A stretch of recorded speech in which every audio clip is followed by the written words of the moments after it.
Hello friends, मैं अशोक स्वागत करता हूं अपने इस प्लेटफॉर्म स्मार्ट नॉलेज क्लासेज पर।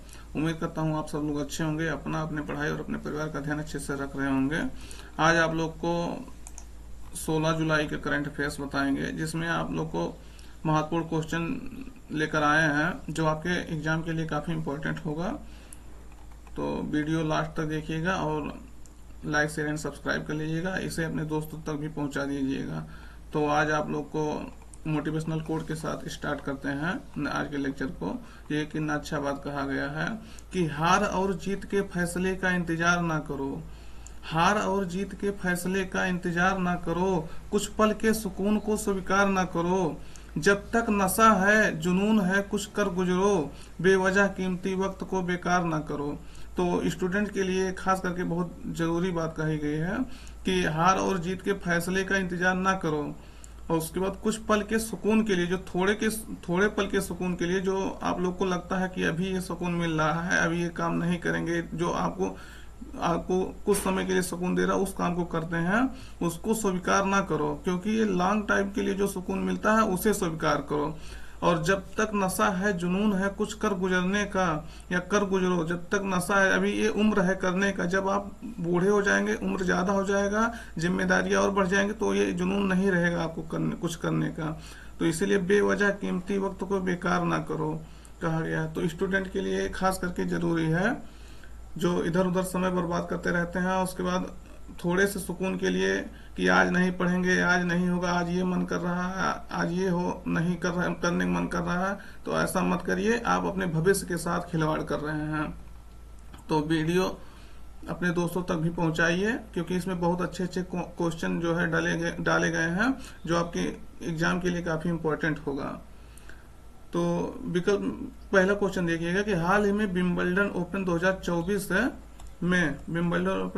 में महिला एकल का खिताब किसने जीता है। तो विकल्प में है Aryna Sabalenka, Jasmine Paolini, Barbora Krejcikova, Iga Swiatek. तो विकल्प में है, सही उत्तर आपका है बारबोरा क्रेजिकोवा। तो ये चेक गणराज्य की हैं। कहाँ की हैं? चेक गणराज्य की हैं। इन्होंने ये जीता है, दूसरी बार ये ग्रैंड स्लैम, सेकंड टाइम ये ग्रैंड स्लैम चैंपियन बनी है। और किसको हराया है? जस्मीन पाओलानी, इन्हें, ये इटली की हैं, इनको जो है हरा करके ये सेकंड टाइम चेक गणराज्य के खिलाड़ी हैं बारबोरा क्रेजिकोवा। तो ये सेकंड बार ये एकल चैंपियंस बनी है ग्रैंड स्लैम की। और ये कहाँ होता है? तो कल ये क्वेश्चन कवर कर दिए थे। ये ब्रिटेन में विंबलडन ओपन ब्रिटेन में होता है। थर्ड जो है होता है थर्ड, ये तीसरा है। 4 होते हैं, आप चारों का नाम बताइएगा और कहाँ कहाँ होते हैं, किस कोर्ट पर होता है। ये हालांकि विंबलडन जो है ग्रास कोर्ट पे होता है। तो पहला क्वेश्चन ये था। ये क्वेश्चन पूछा जा सकता है क्योंकि यूपी पीसीएस या वगैरह में या और एग्जाम में, छोटे एग्जाम में, एसएससी या इस सब में ये पूछा गया कि जैसे कोई खिलाड़ी का नाम दे देंगे, किस राज्य से, किस देश से जो है संबंधित है। तो ये देखिए चेक गणराज्य से है। फिर अगला क्वेश्चन देखिएगा कि केंद्र सरकार ने किस राज्य के उपराज्यपाल, लेफ्टिनेंट गवर्नर की प्रशासनिक शक्तियां बढ़ा दी। एडमिनिस्ट्रेटिव पावर जो है किस राज्य के गवर्नर उपराज्यपाल का बढ़ा दिया गया है। तो विकल्प में आपका है जम्मू कश्मीर, दिल्ली, लद्दाख, पुडुचेरी। तो सही उत्तर आपका रहेगा जम्मू कश्मीर। जम्मू कश्मीर के प्रेजेंट में उपराज्यपाल जो है मनोज सिन्हा। तो उनकी प्रशासनिक शक्तियां बढ़ा दी गई। उसमें यह कहा गया है कि दिल्ली की तरह ही, अब आप जाने रहे दिल्ली में जो है नए कानून के थ्रू उपराज्यपाल की शक्तियां बढ़ा दिया गया। तो जम्मू कश्मीर की तरह ही कहा गया, नहीं सॉरी, दिल्ली की तरह ही कहा गया है कि जम्मू कश्मीर में भी अब जो ट्रांसफर और पोस्टिंग होता है, ट्रांसफर, अधिकारियों का ट्रांसफर और पोस्टिंग अब जो है बिना एलजी की मंजूरी के, लेफ्टिनेंट गवर्नर की मंजूरी के राज्य सरकार नहीं कर सकता है। फिर अगला क्वेश्चन देखिएगा कि नीति आयोग द्वारा जारी किए गए सतत विकास लक्ष्य, सस्टेनेबल डेवलपमेंट गोल्स सूचकांक 2023-24 में देश का समग्र एसडीजी स्कोर कितना हो गया है। विकल्प में है 76, 61, 71, 75। तो सही उत्तर आपका रहेगा 71, सी सही है। ये 2018 से रिलीज किया जा रहा है। कौन, अब ये क्वेश्चन पूछा जा सकता है कि कौन रिलीज करता है। तो नीति आयोग इसे रिलीज करता है। जारी करता है। 2018 से रिलीज किया जा रहा है। ये अब की बार का ये चौथा संस्करण है, चौथा संस्करण।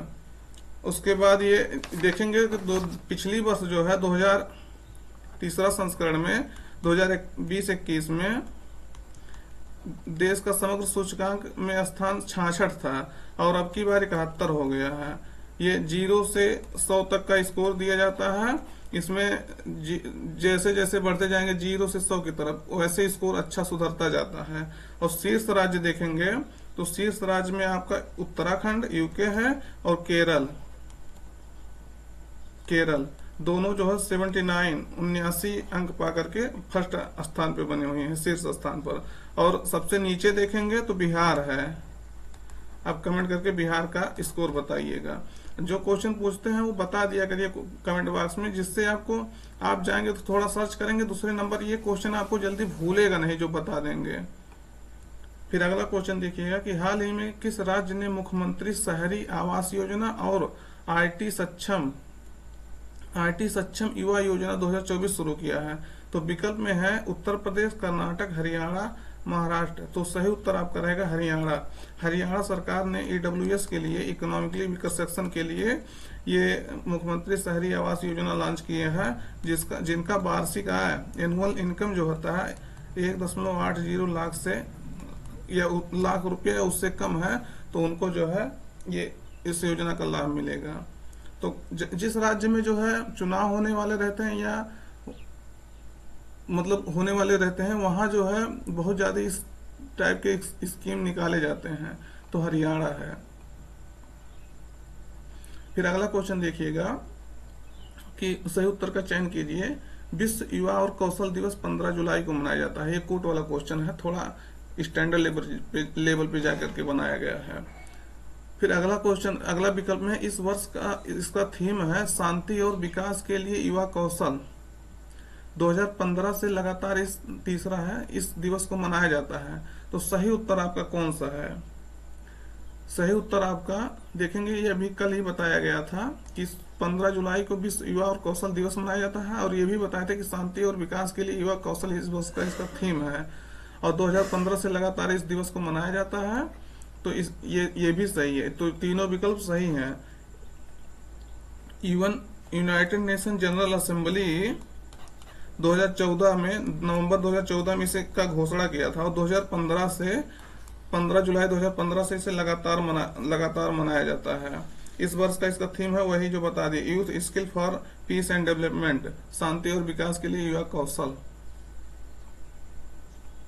फिर अगला क्वेश्चन देखिएगा कि हाल ही में संदिग्ध Chandipura virus, suspected Chandipura virus से कुछ बच्चों की मृत्यु हो गई है, जो किस राज्य में है या किस राज्य में यह फैला है? तो विकल्प में है केरल, राजस्थान, गुजरात, मणिपुर। तो गुजरात में ये फैला है। गुजरात में कहाँ फैला है ये, किस डिस्ट्रिक्ट में? तो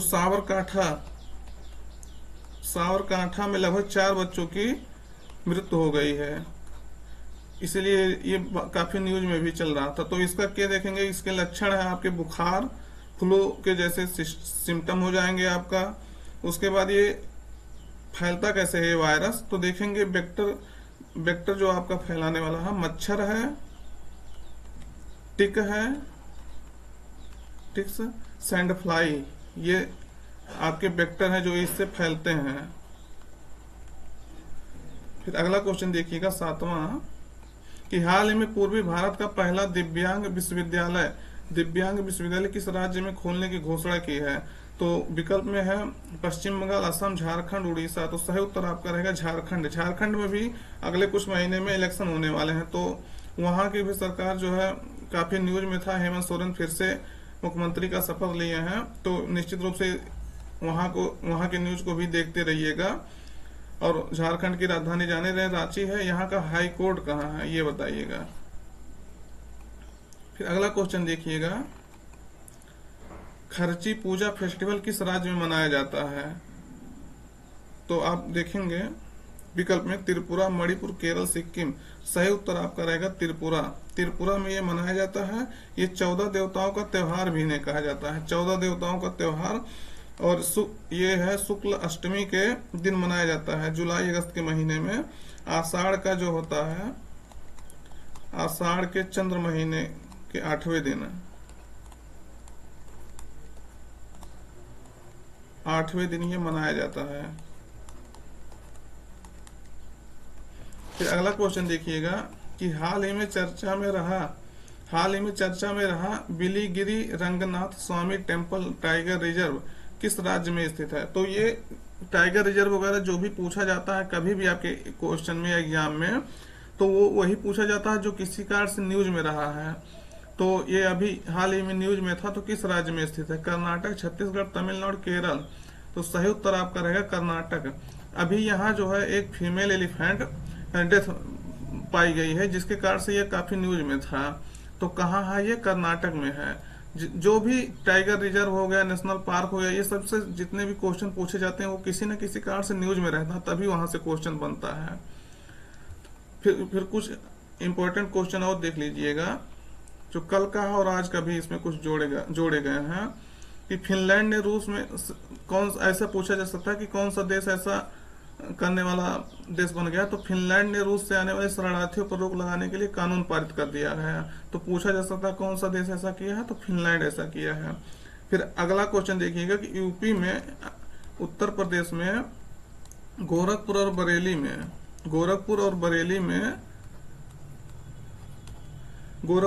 में कमिश्नरेट सिस्टम लागू करने के लिए कहा गया है। तो अब आप कमेंट करके ये बताइए उत्तर प्रदेश के कितने जिले में या कितने जगह कमिश्नरेट सिस्टम लागू किया गया है। फिर अगला क्वेश्चन देखिएगा कि संयुक्त राष्ट्र यूनाइटेड नेशन की जनसंख्या संभावना रिपोर्ट के अनुसार भारत की जनसंख्या 2062 तक 1.7 बिलियन होने की संभावना है। 2062 तक भारत की जनसंख्या बढ़ेगी, इसके हिसाब से उसके बाद से धीरे धीरे जनसंख्या कम होने लगेगी। तो 2062 तक अभी हम लोग जनसंख्या में जो है वृद्धि दर्ज करते रहेंगे। फिर अगला क्वेश्चन देखिएगा, एक इम्पोर्टेंट है कि पेटीएम पेमेंट बैंक के नए सीईओ कौन बने हैं। तो पेटीएम पेमेंट बैंक के अरुण बंसल इसके सीईओ बने हैं। सीईओ मीन्स क्या होता है इंग्लिश में? Chief executive officer, CEO. फिर अगला क्वेश्चन देखिएगा कि केपी शर्मा ओली, यहाँ मोली नहीं ओली है, केपी शर्मा ओली नेपाल के तीसरी बार प्रधानमंत्री पद बने थे। इसके पहले जो प्रधानमंत्री थे प्रचंड दहल, वो जो है इस्तीफा दे दिए थे क्योंकि बहुमत वो खो दिए थे। तो ये केपी शर्मा ओली जो है तीसरी बार वहां के प्रधानमंत्री बने हैं गठबंधन की सरकार के थ्रू। फिर हमारा अगला देखिएगा, हमारा संविधान हमारा सम्मान का दूसरा क्षेत्रीय सम्मेलन प्रयागराज में आयोजित हुआ है। ये 2024 में 24 जनवरी को उपराष्ट्रपति द्वारा शुरू किया गया था, जो संविधान के प्रति और अपने अधिकारों के प्रति जागरूक करने के लिए शुरू किया गया था। तो कहाँ दूसरा इसका सम्मेलन हुआ? प्रयागराज में हुआ। फिर हाल ही में जो है नाबार्ड ने यहाँ कुछ गलत लिख दिया है लड़का, एग्रीसियोर है, एग्रीसियोर एग्री फंड जो है नाबार्ड ने लॉन्च किया है सरकार के सहयोग से। तो इसका फुल फॉर्म है agri fund for startups and, ये गलत लिख दिया है कुछ, agri fund for startups and rural enterprises.